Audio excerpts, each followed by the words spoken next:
for right, or die triumphant. We won't bend or bow. We keep on prodding. We have got the power. We keep on trotting. They say we are weak hearts. Keep on pushing. Stay humble and meek heart. Keep resisting. Not to dread with viper. Not to dread when they fight.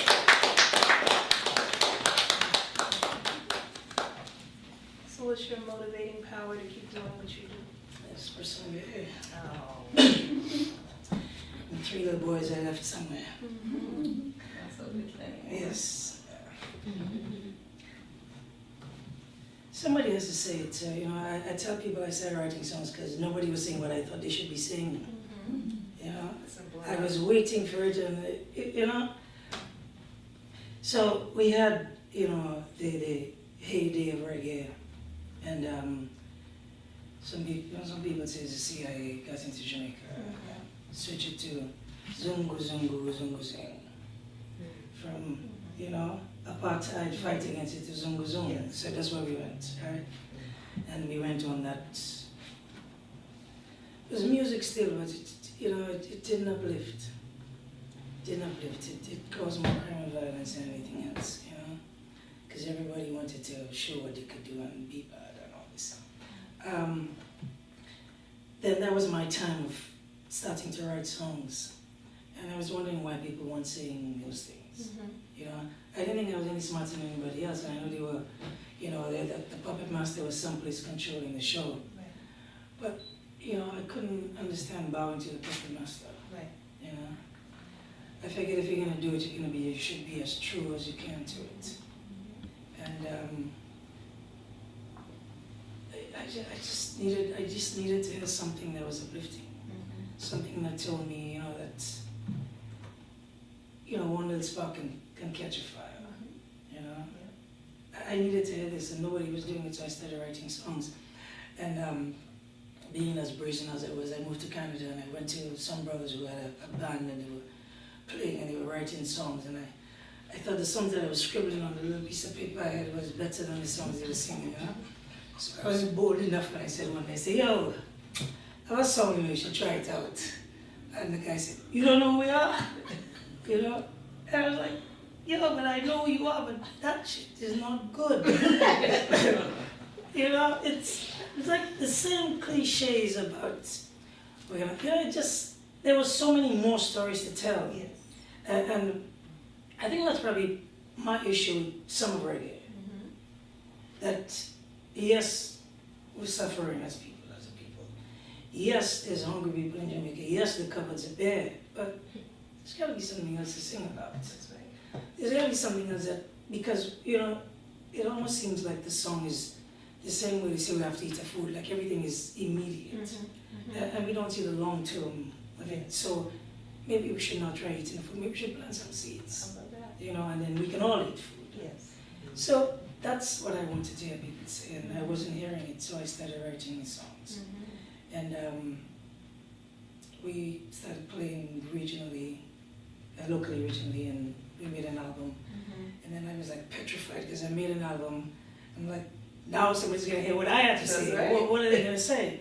And my consolation was to myself is, well, I'm writing songs not because I want to say something. I'm writing songs because I have something to say. Yes. That was my consolation. Yes. And in the album, Hope and Doubt, because I was hopeful, Yes. and some people around me were doubtful. So, you know, it was a 50-50 thing, and I put it out, and I got my first review, and I remember reading it to Angela, and I just broke down. What did they say? Just something incredible. If ever there was a band that absorbed the roots, rock, and throb of the Wailers, it was Terrific Smith. Wow. Yeah. That's the first review I got from a magazine called Beat. Wow. And I was like, wow. And I just kind of spread it on, you know. And some brother called me up and said, oh, I work for BAI, and we do a show called Midnight Ravers. I want you to come down and was going to be playing this album over and over. Okay. You know, so I realized maybe I wasn't as crazy as I thought. I actually did have something to say. And you know? the people needed and wanted to Yeah, hear.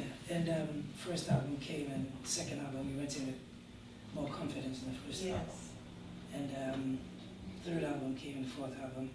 But the issue that I suffer as a songwriter is, and I've been called this a couple of times, well, is that I've been called an elitist songwriter. What do you mean by that? Well, what the brother was saying, and my answer to him was, I didn't know you were the voice of the people. But, you know, to decide that I was and that it wasn't good, you know? But the issue they were saying is that some of the words that I was using in my song, the subject matter, was not of a particular geographical location. Yes, I got You know what I mean? Yes, I do. So, Yes. and I've always had an issue with that. Because when I understood, when my brother told me about the Rastafari philosophy, I the physical and I the spiritual. Yes. Every man has to stand on his own. Yes. So how you can just put us all in this bracket and say we're supposed to sound like this? What I understood when I was growing up, my brother said to me, I, on any given day, anybody could teach. That's right. Because we all have the power of God within us. Yes. So who were these people to tell me that I couldn't say what I was saying? So that's why we have our own label. Yes. So we can say whatever we want to say, That's right. however we want to say That's it. right. We're not having to worry about a man telling me, well, I can't say this. You know, I wrote a song called Here I Stand. Everybody was pissed off. Because? Because I'm saying, yo, listen, God didn't put me here to judge nobody else. Whether they're gay, they're straight, they're bi, that's not my concern. My concern is to seek God. Yes. And not to start pointing fingers at people who they are. You know, the song is called Here I Stand. I'll play a little bit of it. Here I stand, now I love a woman and a man. She loves another, yes she can. She loves a woman, not a man. Should he pretend to love a woman yet intend to find a lover on a bend? Shouldn't he declare what he defends? He got a fragile picture frame sitting on a broken easel. Up comes the winds of change and down goes the easel. And what really is the problem, we've been talking much of love. But is it wrong to love another because it's not your kind of love? Be kind to love, resigned to love, divine is love. Because as the world is spinning, equality is winning. And as the world is spinning, we shed the mask with it. Yes. You know? Yes. So that's what I want to say. These are the stories that I want to tell. Yes. And people are not telling it to me, so I decided again to tell the stories myself. When did you realize, besides that moment when the article was written, visually, when did you realize people were listening to you and that large numbers of people were interested in what you had to say? I don't know about the large numbers part, but So it was more than just you. So, You weren't looking in a mirror back at yourself.